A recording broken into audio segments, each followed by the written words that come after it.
Welcome back, everyone, for another segment of Bird Coverage. I'm your host, Curtis. And I'm Joel, and if you're still watching, kudos to you. It's only 10 minutes or 10 seconds into this segment for them. Oh, that's right. Hi, welcome back to another week. We're fresh. Beautiful. And we're freshly going to give you our defense and kicker picks for this week, week 5 in the NFL season for your daily and weekly leagues. Mostly DraftKings and FanDuel. Joel, you want to lead off here? Sure, I'm going to lead off with the Atlanta Falcons. Now, the Atlanta Falcons have not ever been known for, at least recently, for defensive prowess. But under new head coach Dan Quinn, he's really turned around this team in a very short time. And now they're home against the worst 2-2 team in the history of the NFL. That's the Washington Redskins. And so Washington has lost their last 5 road games. And I don't expect the 3 fumble recoveries and 2 touchdowns that Atlanta had last week, but I certainly can't see Washington putting up 21 points this week either. They're going for dirt cheap prices of $4,500 on FanDuel, $3,200 on DraftKings. They're at home. Atlanta at home is always a strong play, at least offensively. Home crowd always helps the defense, and it's just watching Atlanta play nowadays. They're swarming the ball. They're always around the ball. There's always 3 or 4 guys making tackles, which is always a promising thing when you're trying to form a new defense. And Dan Quinn, the defensive genius from Seattle, now taking over, and I just think he's done a miraculous job with this team in a short amount of time. Yeah, the Falcons are, I hate to say it, underrated team, yeah, but I don't think they're getting a lot of credit. Cardinals stole all their thunder. I know the Cardinals lost this week. I still think they're a solid team. They played a division game against a tough defense. But the Falcons are playing really well. The only thing that, it's once again my thing with these high-powered offenses and their defenses. Last week we saw Atlanta jump out to a huge lead on Houston, and then it looks like it's going to be like a complete annihilation shutout. And then you look, and Houston scored 4 touchdowns at the end of the game. I'm just afraid of something like that happening once again. I mean, the possibility is, yeah, but I don't think that. So last week, Kirk Cousins had hit the best game of his career against the Eagles, and he didn't have throw any picks, and I just don't see that happening again this week. Kirk Cousins has made a career or made a name for himself as throwing interceptions, and I really think the way the Falcons are ball hounds now, ball hawks rather, that there are going to be a couple picks in this game. There's probably going to be some garbage time points for the Redskins, but I don't see this as a close game, and I don't think Washington's going to put up that many points. Yeah, we could have a worst case scenario for the Redskins with no Jordan Reed, who's Cousins' favorite target, and no Deshaun Jackson, who's still trying to come back from his own injury. So that leaves the Alfred Morris, Matt Jones, and Pierre Garçon show, which that's the first time they've mentioned on the show. Yeah, there you go. So that shows you something. Reason. And actually, their third string running back gets a lot more play than Alfred Morris or Matt Jones. I forget his name off the top of my head, but he's kind of their come from behind receiving guy. So here, that's what you get: guys who do football shows, who watch football all the time, and maybe the third string running back is their best third threat. string guy behind that other guy might do something this week. Yeah, I can't argue against Atlanta, especially at home. So yeah, Atlanta at home. Yeah, and speaking of teams at home against bad offenses, I'm going to take the Kansas City Chiefs. 2,800 in DraftKings, 4,600 in FanDuel. All right. They're not a great defense. In fact, they're the worst defense against the pass. However, if your offense consists of a hobbled Jay Cutler, probably no Alshon Jeffrey, stay tuned, pay attention to this, and then some random fill-in wide receivers, you could actually have a pretty good game. Jay Cutler has made a career out of getting sacked, and that's what Justin Houston likes to do. So I see a lot of sacks this game for Cutler. Cutler loves to throw picks. I can see one or two of those too. And Arrowhead has been dying to get back into the limelight here. It's one of the hardest places to play in the NFL. I don't think Cutler and Ragged Company have it. Their best chance is a Forte breakout game, and I'm not going to bet against Forte because he's a fantastic back. However, I don't see him doing enough to discount the Kansas City Chiefs defense in this one, especially for the low price. Yeah, Casey's really put their backs against the wall with their start to the season, and in Arrowhead, you can never really bet against them. And yeah, I mean, Cutler likes to take his chances, and he doesn't usually succeed on them. So he's not even 100% healthy. And with a less than 100% healthy wide receiving core, I got no problem with that. And really, I actually pick on the Chiefs quite frequently for wide receivers against other teams, like AJ Green or and just some of the recent players that have played against the Kansas City defense. Randy Cobb, yeah, exactly. So it's not that I think the Kansas City defense is great. It's just that they're at home against a really suspect Chicago offense. They're a much different team at home than they are on the road. They're very opportunistic, and this is their opportunity. Yeah, and they're trying to stay in the playoff hunt too. I mean, their division's pretty competitive. So. Yep, it usually is. Mm-hmm. So I'm going to go very high end now for defense. Go to Denver. I'm going to throw a couple stats. Game 1, 2 sacks. Game 2, 5 sacks. Game 3, 4 sacks. Game 4, 7 sacks. What is that? That's a whole lot of sacks. And now they are, last week was the first game of the year they did not have 2 interceptions. And this is a seasoned defense, and I think they're playing the Oakland Raiders. Sorry. I think they're really going to throw a lot of stunts at Derek Carr. I like Derek Carr a lot as a young and up-and-cutting quarterback, but I think that this is the week that Derek Carr looks like a second-year quarterback because this defense is the best defense, hands down, in the NFL. And the one thing they can do is confuse young quarterbacks. And I think even when I really am of the belief that Denver goes up a lot of points very early, which leads to garbage time points typically. But I think they're going to throw a lot of different looks at Carr and confuse the hell out of them, and I think that results in picks and sacks and fantasy points. Prices $4,900 on DraftKings, or $4,900 on FanDuel, $3,600 on DraftKings. So one of the higher priced defenses, but not the highest price. So if you're filling out your roster and you're at the end filling out your defense, you're like, oh, I've got $4,900 left. I think that's a strong play. Yeah, Wade Phillips has done a fantastic job with this defense so far. If you watch the Minnesota game, it was really a solid game on both teams were really good that game, but you saw a defense that has a lot of different players stepping up, and in fact there was a little factoid during the game that there were a variety of different players giving sacks and interceptions, so everybody's really involved in this. It's not like one or two guys. It's not just like J.J. Watt is getting sacks or something. Like, everybody's contributing in this defense.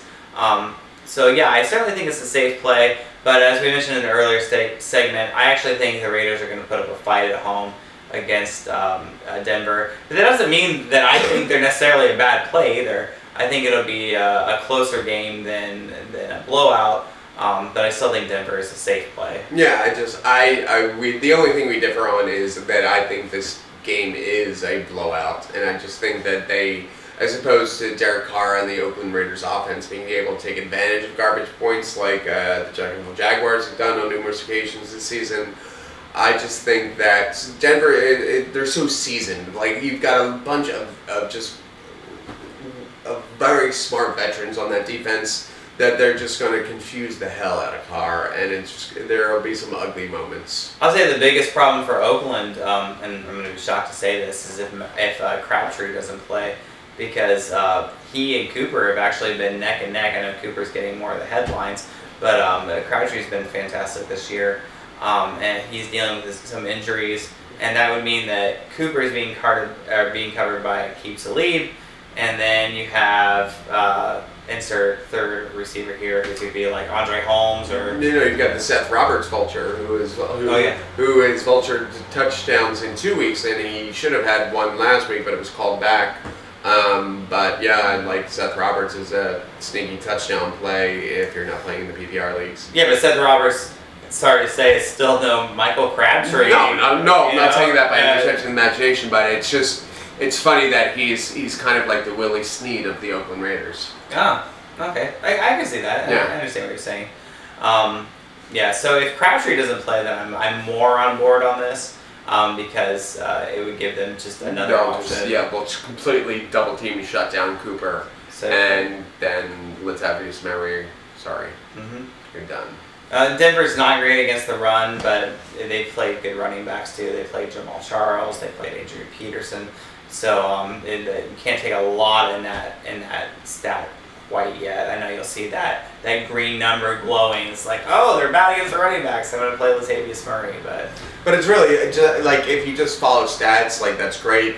But if you want to watch a really great defense, I know this is not the first time I've said this on the show, that just watching a Denver game, most people watch Denver's game for their offense. This is not an offensive year for them as of yet, at least.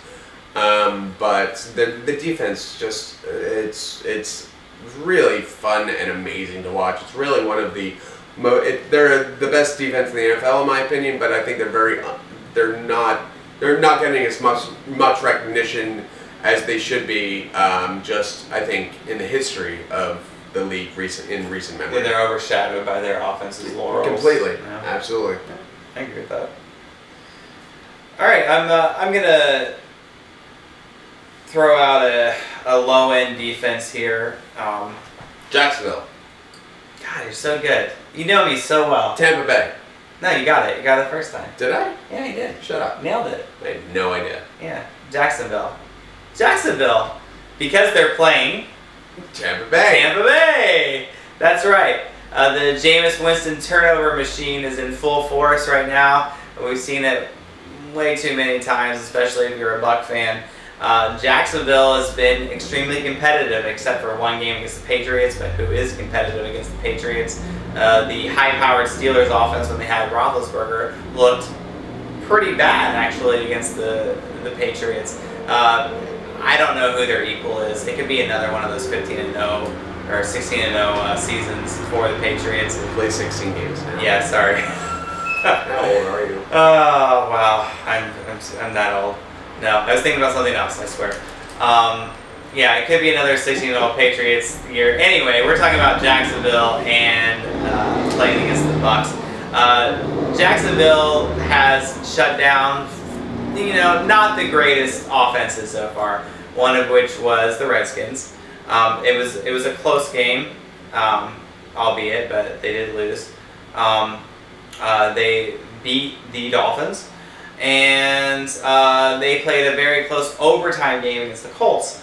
So here we are against a not so great Bucs team, and we know that Jameis Winston has almost a desire to throw pick sixes at this point. Who would have thought? Yeah, who would have thought? We'll see. He's just a risk taker, this guy. He's going to come around. You can wait and see. Maybe not this year, maybe not next, but soon. Much in the same vein of Jamarcus Russell. But I would like to say this, though. Jacksonville is a competitive team.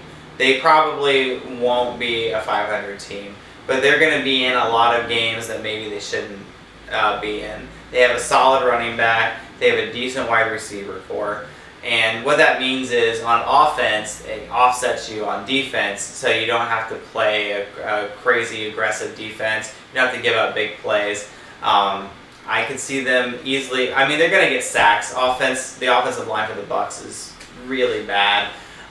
Even though Doug Martin had a good week last week, I don't see that as a week-to-week thing, especially splitting time with Charles Sims, who's done well in his own right.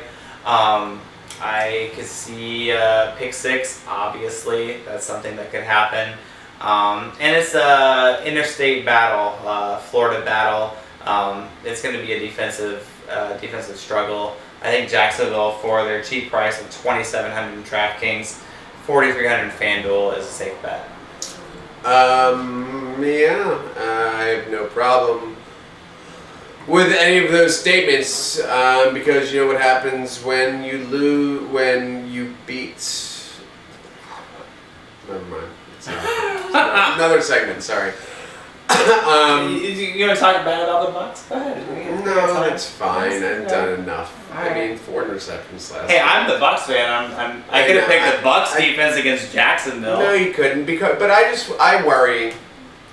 And I said it in a previous segment that when two bad teams get together, you know what happens? They score a lot of points, and I envision this being an ironically high-scoring game. Not in a good way, just because they're not good teams. Well, part of that scoring could be pick six, fumble recoveries. I mean, yeah, it could be. I mean, Jameis Winston can't go a game without throwing an interception. Atlanta-Houston last week was a high-scoring game. Yeah, well, you know, it doesn't necessarily mean it's going to be a close game if it's high-scoring. It doesn't mean it's all going to be all offense. I think this will be a high-scoring close game. I think it's three points decide this game. But I think it's just it's a very ugly game. It's one of those high-scoring ugly games. Jameis Winston, you're not good. Never have been. You played Heisman Trophy championship quarterback. Jameis Never won Winston, thing. Never been good. You're not a good quarterback. Never been good. You're not a good quarterback. Buyer's remorse. Hi, Tampa. How you doing? Hey, when I picked the Jaguars. Jaguars.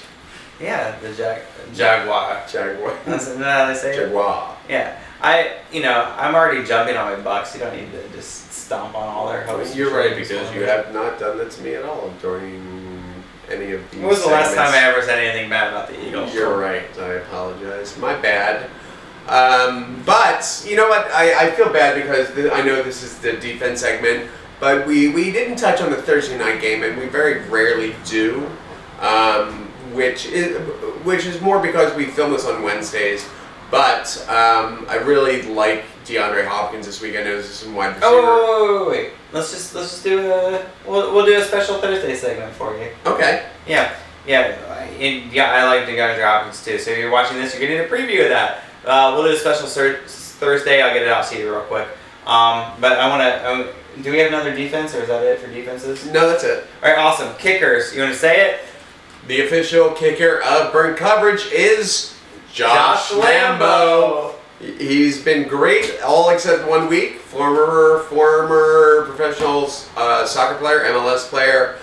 And you know what? He missed one last week, but you know what? It didn't count. And he made it when it counted. Yeah, he made the game winner. So there you go. All right, still cheapest kicker. Don't jump off sides. I got Matt Prater because he's also cheap. And you know who I'm not taking? Caleb Sturgis. Screw you. All right, and so that wraps up our defense kicker segment of Burnt Coverage. I'm Joel. I'm Curtis. And we will see you next time on the couch. Yeah, good luck. Bye.